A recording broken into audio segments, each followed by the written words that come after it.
The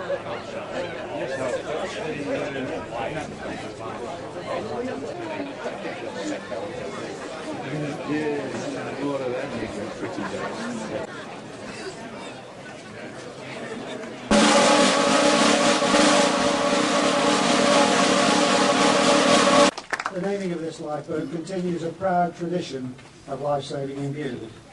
From our first lifeboat, which was presented by King William IV in 1837, through our first D-class inshore lifeboat in 1966, down to the lifeboat being named today. It's a wonderful occasion for any lifeboat station to receive a new lifeboat. It takes our life-saving into the future safely, which is what we wish to do. A furious squall came up and the waves broke over the boat, so it was nearly swamped. Jesus was in the stern, sleeping on a cushion. The disciples woke him and said to him, "Teacher, don't you care if we drown?" He got up and rebuked the wind and said to the waves, "Quiet, be still."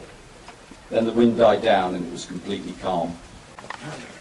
Heavenly Father, we desire to express our grateful thanks for the provision of this lifeboat and for the generosity of the donor.